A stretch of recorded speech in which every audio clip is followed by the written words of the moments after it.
का रे वा मार्गन, आज भी हारला तू, पण तारीफ करावं लागेल तू की तुने 102 रन मारले. काय सांगशील, काय खाऊन आला होता आज?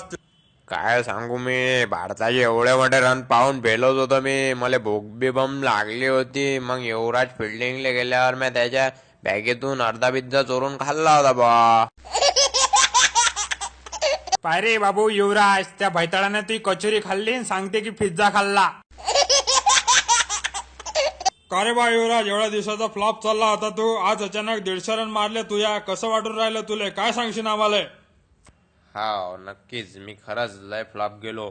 पण पहिली मॅच झाल्याबरोबर जेव्हा मी घरी गेलो तेव्हा माझ्या बायकोनं मला लय झापलं. लय बोलली मला ते.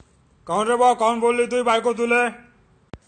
काही नाही, माझी बायको म्हणे की केदारचे आई बाबा आणि बायको शेगावला गेले होते, त्यानं कचोऱ्या आणल्या त्याच्यासाठी, आणि तुम्ही मला आपलं लग्न झाल्यापासून एकदा बी गजानन बाबाच्या दर्शनाला नेलं नाही.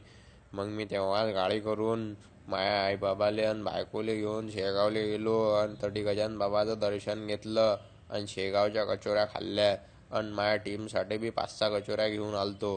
आणि आज मी कचोरी खाऊनच मैदानावर एवढे रन काढू शकलो. आणि दोन्ही भाऊनं बी मला एक कचोरी मागितली होती आणि त्या मॉर्गननं माझ्या बॅगेतली अर्धी कचोरी चोरून. हा माहित आहे मला, ही सगळी गजानन बाबाजी आणि त्यांच्या कचोरीची कृपा आहे. जय गजानन.